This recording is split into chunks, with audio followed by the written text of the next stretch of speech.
ایک واقعہ ملتا ہے احادیث کے اندر کہ رسول اللہ صلی اللہ علیہ وسلم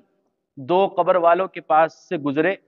تو آپ کو وحی کے ذریعے سے یا کشف کے ذریعے سے یہ معلوم ہوا کہ ان کے اوپر عذاب ہو رہا ہے۔ تو رسول اللہ صلی اللہ علیہ وسلم نے ایک شاخ توڑی اور اس شاخ کو درمیان سے دو حصے کیا،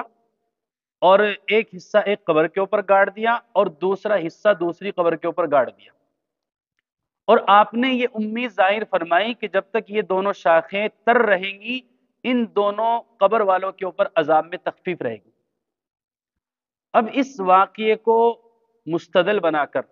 بہت سارے لوگ یہ کہتے ہیں کہ بھائی رسول اللہ صلی اللہ علیہ وسلم نے بھی دیکھو قبروں کے اوپر شاخیں گاڑی تھی، تو اس وجہ سے ہم بھی قبروں کے اوپر تر پھول ڈالتے ہیں تاکہ ان پھولوں کی وجہ سے ان قبر والوں کو فائدہ پہنچتا رہے۔ قبروں پر پھول ڈالنا یہ سنت سے استدلال کرتے ہوئے جائز ہے، مستحب ہے، اچھا عمل ہے۔ یہ بخاری شریف کی روایت ہے، نبی پاک صلی اللہ تعالیٰ علیہ وسلم ایک مرتبہ دو قبروں کے پاس سے گزرے اور آپ نے فرمایا کہ ان دونوں قبر والوں کو عذاب ہو رہا ہے۔ اس کے بعد نبی پاک صلی اللہ علیہ وسلم نے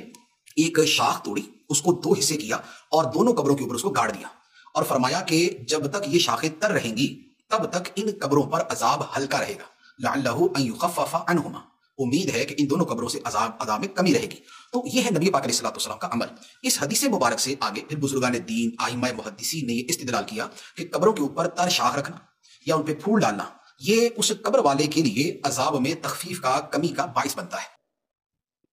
اب پہلی بات تو یہ ہے کہ رسول اللہ صلی اللہ علیہ وسلم نے اپنی ساری زندگی میں یہ معاملہ صرف ایک مرتبہ کیا، ورنہ اس کے بعد رسول اللہ صلی اللہ علیہ وسلم سے نہ صراحتاً، نہ اشارتاً، نہ دلالتاً اس قسم کا کوئی واقعہ ثابت ہی نہیں ہے۔ اور دوسری بات یہ ہے کہ رسول اللہ صلی اللہ علیہ وسلم نے جن قبر والوں کے ساتھ یہ معاملہ کیا تھا ان قبر والوں کے اوپر عذاب ہو رہا تھا، اور ان کے اوپر عذاب میں تخفیف کی وجہ سے اللہ کے رسول صلی اللہ علیہ وسلم نے ان دونوں قبروں کے اوپر تر شاخیں گاڑی تھی تاکہ ان کے اوپر عذاب میں تخفیف ہو جائے۔ اور اس میں بھی اختلاف ہے، بعض حضرات یہ فرماتے ہیں کہ وہ کافروں کی قبریں تھیں، بعض یہ کہتے ہیں کہ وہ فاسق و فاجر لوگوں کی قبریں تھیں۔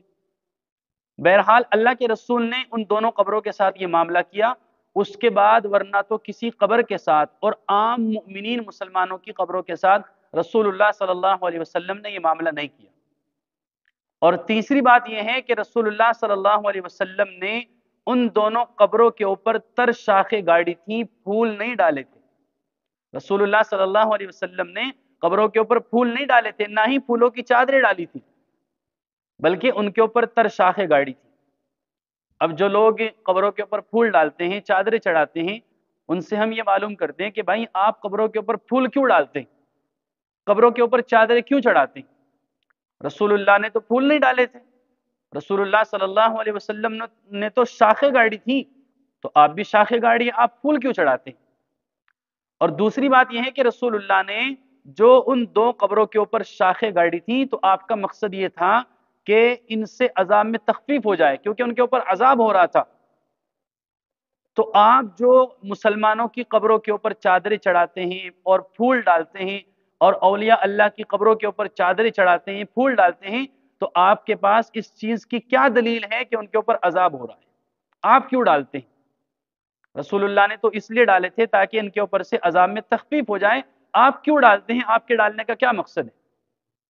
اور تیسری بات یہ کہ رسول اللہ صلی اللہ علیہ وسلم نے فاسق و فاجر لوگوں کی قبروں کے ساتھ یہ معاملہ کیا تھا، عام مؤمنین مسلمانوں کی قبروں کے ساتھ یہ معاملہ نہیں کیا تھا، جبکہ آپ تو مسلمانوں کی قبروں کے ساتھ بلکہ اولیاء اللہ کی قبروں کے ساتھ یہ معاملہ کرتے ہیں۔ تو جس سے ہمیں یہ پتہ چلتا ہے کہ اس واقعے سے استدلال پکڑنا اور اس واقعے کو دلیل بنا کر کے یہ کہنا کہ قبروں کے اوپر چادریں چڑھانا، پھول چڑھانا جائز ہے، سراسر غلط ہے۔ اب اس کے دو مطلب ہو سکتے ہیں۔ ایک مطلب تو یہ ہے کہ ان لوگوں کو یہ حدیث اور یہ واقعہ سمجھ میں نہیں آیا، جس کی وجہ سے ان لوگوں کو غلطی ہو گئی۔ تو پھر ہماری رائے اور مشورہ یہ ہے کہ آپ علماء کرام سے یہ واقعہ اور یہ حدیث سمجھیں۔ اور دوسری بات یہ ہو سکتی ہے کہ ان لوگوں کو واقعہ تو سمجھ میں آیا، یہ حدیث بھی سمجھ میں آئی، لیکن ان لوگوں نے جان بوجھ کر کے ان شاخوں کے بجائے پھولوں کا ذکر کیا اور عوام کو بتایا کہ قبروں کے اوپر پھول ڈالنا جائز ہے، تو پھر یہ رسول اللہ صلی اللہ علیہ وسلم کی حدیث کے ساتھ معاذ اللہ خیانت ہے۔ تو اس لیے لوگوں کو چاہیے کہ اپنے اس عمل سے باز آئے، اور رسول اللہ صلی اللہ علیہ وسلم نے ہمیں مردوں کے ساتھ یا قبور کے ساتھ یا جنازے کے ساتھ یا میت کے ساتھ جو معاملہ کرنے کا طریقہ تلقین فرمایا ہے، اور جو رسول اللہ صلی اللہ علیہ وسلم نے کیا ہے یا آپ کے محبوب و جانثار صحابہ نے کیا ہے، وہی ہمیں کرنا چاہیے، اور اسی طریقے سے ہمیں اپنے مردوں کو دفنانا چاہیے، ان کی قبور کی زیارت کرنی چاہیے، اور اپنی میت اور جنازے کے ساتھ معاملہ کرنا چاہیے۔